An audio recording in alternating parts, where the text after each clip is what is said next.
This is Newcap News with Nahreman Issa. Good evening and thank you for joining us. 2 men were killed in a rollover on the Saddle Lake Cree Nation early this morning.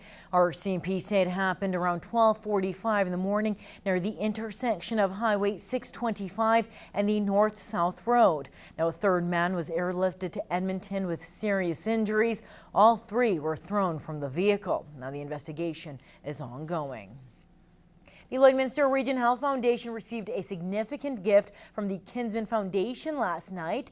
The gift was a $245,000 donation to help pay for a C-arm, which helps the orthopedic program at the Lloydminster Hospital. And with this donation, it's the only hospital in the Prairie North region to have one. Brett Morton has the story. Without the help of the Kinsmen group, we just absolutely could not have done it. So we are ecstatic.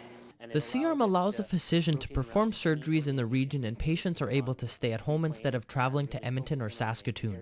Leanne Wildeman is a Lloydminster resident and is grateful that the foundations could team up to better the region. To see that funding come back to Lloydminster and to benefit the residents here really is an honor to be a part of that board and to be a part of the Kinsmen Foundation and to be a part of Lloydminster. So it makes a 360 type donation, and it's a really proud moment. Because of Telemiracle, the foundation is able to make many donations. They do range in from a $300 walker to a $245,000 gift to the Health Foundation of Lloydminster, which is a huge gift. All of that money is hard-earned, volunteer-driven funding.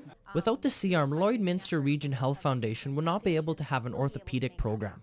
This piece of equipment helps make the region more patient-friendly. It's one of the regional pieces that we have at the Lloydminster Hospital, where we do see patients coming to see Dr. Kowalczyk from basically all over the region, both sides of the province, and so this is a great program for Lloydminster. The donation now completes the pledge for the Health Foundation. The Lloydminster Region Health Foundation has committed over 1 year and $500,000 into the orthopedic program. With help from the Kinsmen Foundation and community donors, the foundation has finally reached their goal. Brett Morton, Newcap News. Well, it's a decision that stirred up controversy. The Saskatchewan government plans on tearing down the old wing of the Dr. Cook Extended Care Health Centre. But as Jeremy Thompson reports, the demolition is being met with opposition. The south wing of the Dr. Cook Extended Healthcare Centre is showing its age. It was the first part of the facility to be built and is now slated to be torn down. But the Saskatchewan NDP is against the demolition.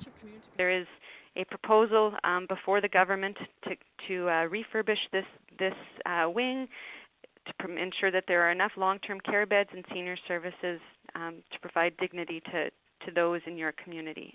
As of right now, residents will be moved to the new Lloydminster Continuing Care Centre when it's finished. The new facility will have 60 beds to replace this old wing's 55. But according to Linda Graham with the Concerned Citizens for Senior Care Society, those 5 extra beds aren't going to cut it. There's 44 people either waiting in the hospital or in the community for this kind of care, and they're not getting it. According to a 2013 report paid for by Alberta Health Services, the Dr. Cook Centre's overall infrastructure is good, which means it meets all present requirements with no deficiencies. Upgrading the old wing would cost about $3 million. This is a way to increase that number of long-term care beds in the community in a meaningful way, but also be able to provide those services that help keep people in their homes. It's only going to get worse as those of us that are younger are going to age, and as more people move to our area. There's no word yet on exactly when the wing will be demolished. Jeremy Thompson, Newcap News.